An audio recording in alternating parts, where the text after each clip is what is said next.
Hello, friends. This is Dave Hurwitz, executive editor at ClassicsToday.com, here with a chat about a topic that I think a lot of you have been curious about. It pops up now and again in the comment section, and that's this. How much credit does the conductor deserve for a great performance, and how much credit should go to the orchestra? Well, today, particularly, the credit should go to the orchestra, 9 times out of 10. I guarantee it. I can tell you. Because today, conductors jet set around with their little repertoire of things that they're playing that season, and they have a couple of rehearsals, and the orchestra is supposed to do it. No matter what's on the program, they have to do it. And if it's a fabulous performance, really, it's the orchestra that's doing 90% of the work, usually. Sometimes the conductor has such an overwhelming personality that they can impose something on an orchestra, something. I mean, they do the tempos, they do that kind of stuff. But I mean, in terms of the conception, the sound of the orchestra, the characteristic tang of a performance, most of that's with the orchestra, not with the conductor. That's the short answer.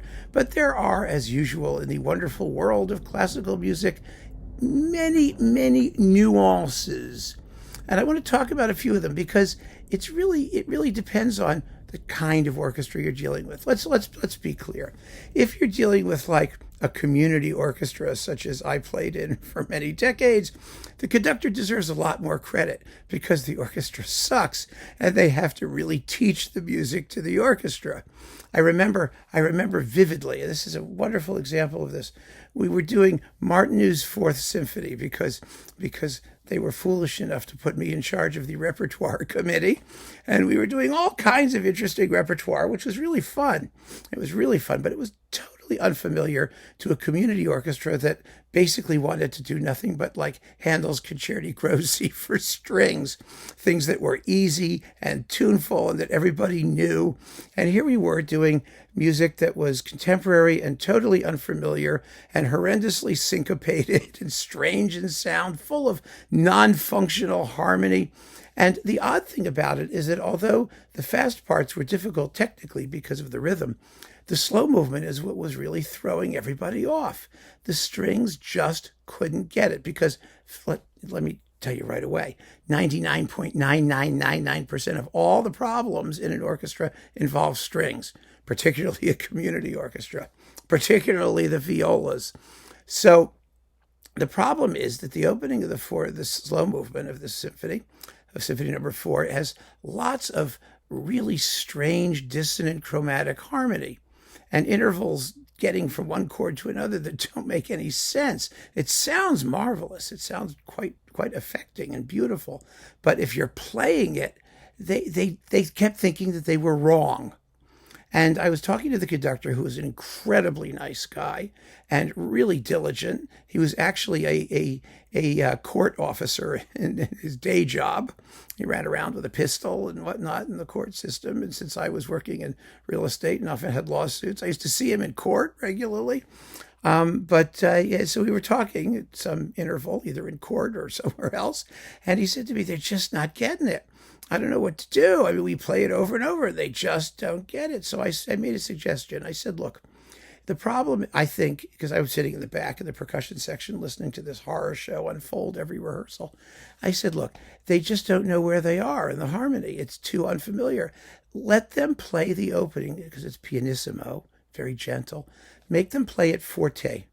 Just play one chord after the next, forte. Forget the rhythm, forget, anything. Just have them proceed at the drop of a baton from one note to the next, forte, so that they can hear what the harmony is, so that they can hear that they're not wrong when it sounds wrong. And that's what he did.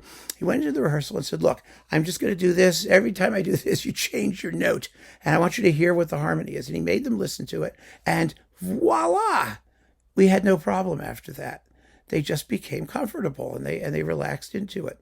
So conductors do teach orchestras things, but today, particularly today, this day and age, we do have a major orchestra. There is nothing that the conductor is going to teach them unless it's a totally unfamiliar work that the conductor knows better than they do.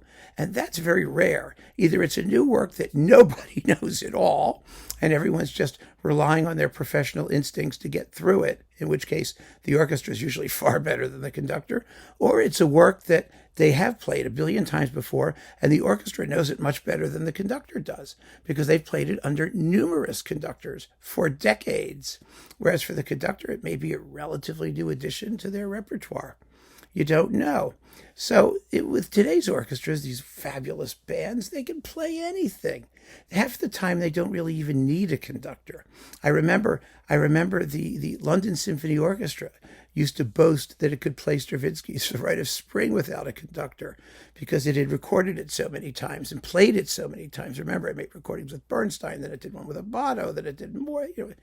Everybody was doing it for a while, and so they knew it.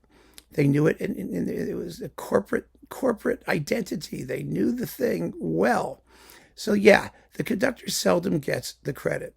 And the reason this came up, the reason I was thinking about this is because we have the opportunity nowadays to listen to numerous recordings of the same repertoire with the same conductor, but with different orchestras.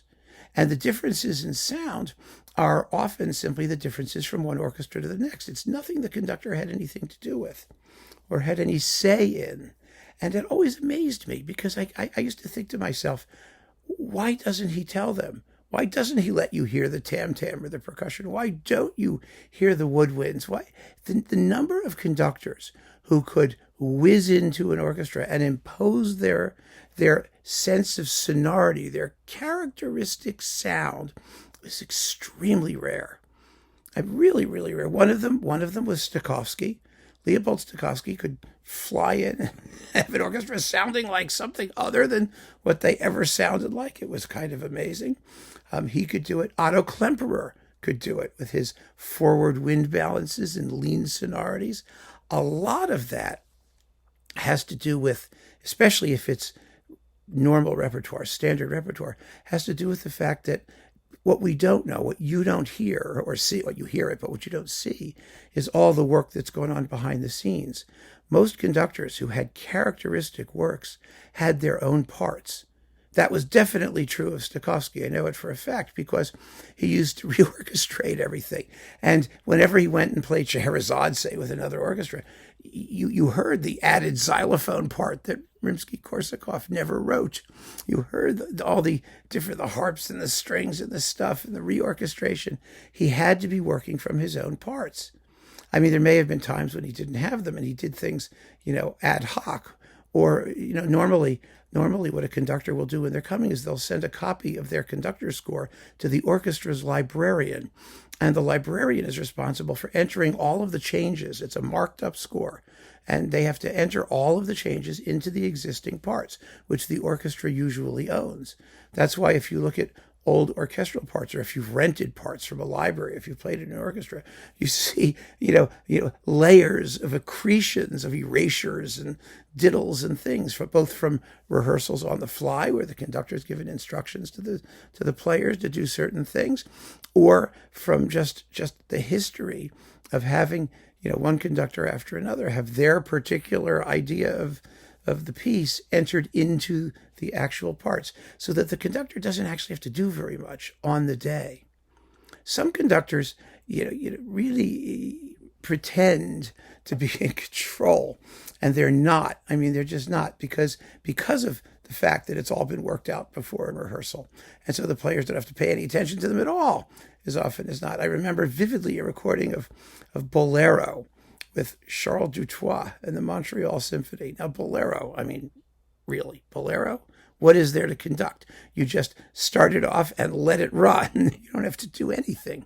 You shouldn't have to do anything. And and there was Dutoit mugging for the audience. He was gesturing. He's very, he was tall and slim and good looking and very flamboyant and gesticulating and obviously trying to suck up all the credit he could. And at the climax of Bolero, there's that marvelous key change, and it's thrilling and whatever. And the orchestra is just humming along like a well-oiled machine. And at the climax, Dutoit flings his arm out and jumps up. And my friend who was with me, who is my friend Frank, who was amazing. He knew nothing about music, but he had such instincts. He just turned around to me at that moment and said, "They're not looking at him at all." They're paying no attention. I said, "Right, you got it. They know what to do, and he's just doing that for show. It's all just show." And the reason that this topic of conductors versus orchestras really came to me is because originally this chat began as a great artist, bad day topic. And the horrible recording by a great artist was Yevgeny Svetlanov's recording of the Elgar Second Symphony, which you could last find on Scribendum on that label. It was on Melodia. I mean, it's just an evisceration of Elgar's Second Symphony, because Russian orchestras, it was with the USSR State Symphony Orchestra, and it was live, of course, in awfully screechy, Melodia sound. And the weaponization of the brass section was just unbelievable. It was really a thing to hear. And I remember the original review that I read of it in Fanfare. I've never forgotten it. It was so much fun.